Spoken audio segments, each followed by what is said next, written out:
So within the Blackfish, we really made the decision to go to Japan and go to Taiji, where the dolphin hunts happened every year, to be able to focus and bring to the attention the link that the Taiji and other dolphin hunts have to the dolphinarium trade that groups like ours campaign against in Europe.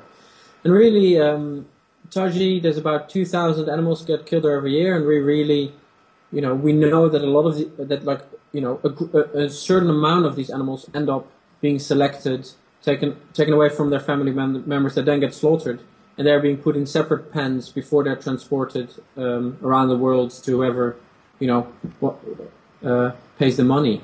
Really, our aim was to take direct action at Taiji to try and,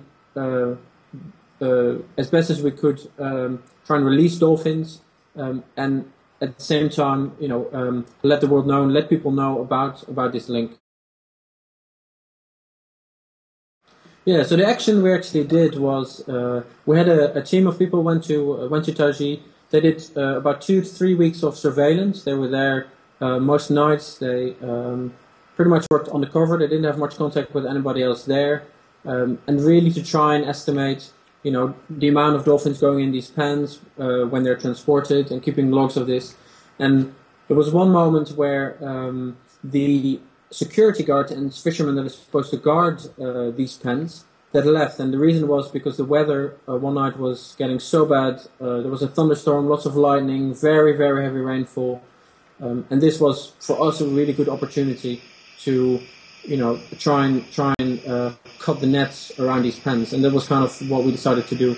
So some of our divers went in the water, they swam into the bay where these pens, these sort of cages are kept, and 6 of the holding pens that we estimated had 18 dolphins in them at the time.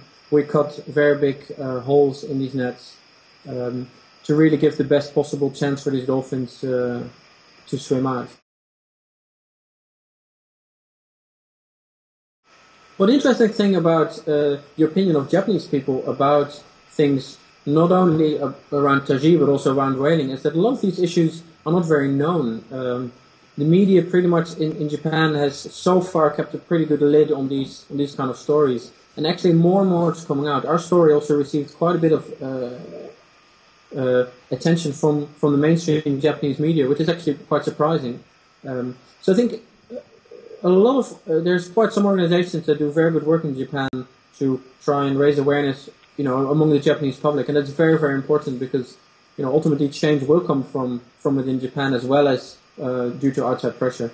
So a lot of people in Japan don't really just know about what's happening in Taiji, and that's one of the reasons why I think, besides raising awareness through like public awareness raising and public events, it's really important to take direct action to make sure that the media, takes this issue on board. Yeah, we did what we could. We cut the nets, and it wasn't pitch black, and it wasn't during a storm, and it was, in the middle of the night. We didn't stick around to check whether dolphins actually, swam out. I think this is also an important thing. We really focused on the release efforts to have the best possible chance of us going in, cutting the nets, doing our thing, allowing the dolphins to leave, but then also to get out of there again. So some people, question us like, well, what about, did dolphins leave or not? But the point is, we claim to have cut the nets, and that's what we did. And as far as we know, we gave the best possible chance for these dolphins to swim back out into sea. We did go to Taiji with the intention of freeing dolphins, cutting nets, taking direct action to put again this senseless slaughter on the map of media, but also of other activists. I think there's a lot of issues that happen around the world, and I think it's really important to see in Taiji that there's more organizations getting involved, that Sea Shepherd, for example, has a presence now at the Cove and makes daily reports of what happens there, which is very important, for other people to realize what's going on. Rico Berry, with his organization Save Japan Dolphins, is raising public awareness around the Japanese public in some of the bigger cities and other locations, and that's really important too. And I think all these different approaches really help. So I think that's a very important thing. Although we went there because we wanted to take direct action, we also know that it's part of a bigger movement of people to push for this dolphin slaughter to end.